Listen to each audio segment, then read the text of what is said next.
नमस्कार, आप देख रहे हैं दिल्ली तक। मैं हूं आपके साथ विजय नेगी।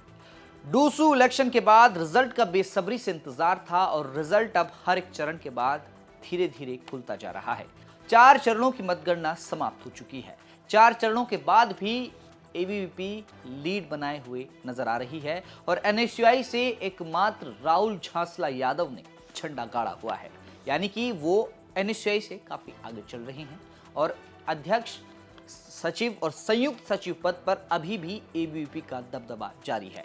चौथे राउंड के बाद किस तरह की स्थिति बनी हुई है, आइए जानते हैं। चौथे राउंड में एबीवीपी प्रत्याशी आर्यन मान को 814 वोट मिले, उपाध्यक्ष गोविंद तंवर को 707 वोट मिले, सचिव पद के दावेदार कुणाल चौधरी को 640 वोट मिले और संयुक्त सचिव पद की उम्मीदवार दीपिका झा को 571 वोट मिले। अब एनएसयूआई प्रत्याशियों को कितना वोट मिला है, आइए जानते हैं। अध्यक्ष पद की दावेदार जोसलीन नंदिता चौधरी को 377 वोट चौथे राउंड में मिले हैं। उपाध्यक्ष राहुल झांसला को चौथे राउंड में 726 वोट मिले हैं। सचिव पद के दावेदार कबीर को 476 वोट मिले हैं और संयुक्त सचिव पद में चुनाव लड़ रहे लवकुश फड़ाना को 455 वोट मिले हैं। कुल मिलाकर चौथे राउंड के बाद आर्यन मान को 5109 वोट मिल चुके हैं। गोविंद तंवर, जो कि उपाध्यक्ष का चुनाव लड़ रहे हैं, उन्हें 4034 वोट मिले हैं। सचिव पद के उम्मीदवार कुणाल चौधरी को 4 राउंड के बाद कुल 4446 वोट मिल चुके हैं। एबीवीपी से संयुक्त सचिव पद पर लड़ रही दीपिका झा को कुल 3775 वोट मिल चुके हैं। एनएसयूआई प्रत्याशी जोसलीन नंदिता चौधरी को 4 राउंड के बाद महज 2099 वोट मिले हैं। वहीं उपाध्यक्ष पद पर चुनाव लड़ रहे राहुल झांसला यादव को 4794 वोट मिले हैं।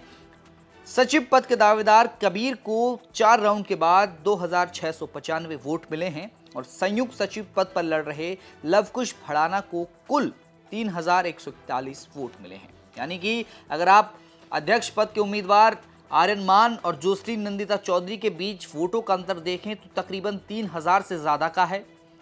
वहीं उपाध्यक्ष में राहुल झांसला यादव, जो एनएसयूआई प्रत्याशी हैं, उन्होंने करीब 700 वोटों की लीड बनाई हुई है।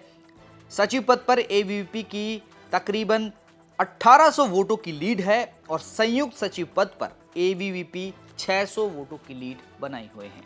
अब लगातार जिस तरह से ये मतगणना आगे बढ़ रही है और चुनाव परिणाम धीरे धीरे खुलता हुआ नजर आ रहा है, ऐसे में ये लग रहा है कि धीरे धीरे ही सही, लेकिन एबीवीपी इस चुनाव में एनएसयूआई से आगे निकलती नजर आ रही है। हालांकि उपाध्यक्ष पद पर अभी भी राहुल झांसला यादव आगे हैं और एक अच्छी खासी वोट से आगे हैं। अब ये देखना है कि जो आगे राउंड होंगे, जिनमें मतगणना होगी, उनमें कौन सा प्रत्याशी आगे निकल आता है, किस प्रत्याशी की जीत होती है और कितने बड़े अंतर से ये जीत होती है। फिलहाल के लिए इतना ही। डीयू इलेक्शन से जुड़ी तमाम कवरेज के लिए देखने के लिए आप देखते रहें दिल्ली तक, और लाइव भी हम दिल्ली तक पर कर रहे हैं। आप लाइव सेक्शन में भी जाकर लाइव देख सकते हैं, जहां पल पल की अपडेट हम आपको दे रहे हैं। फिलहाल के लिए इतना ही। देखते रहें दिल्ली तक।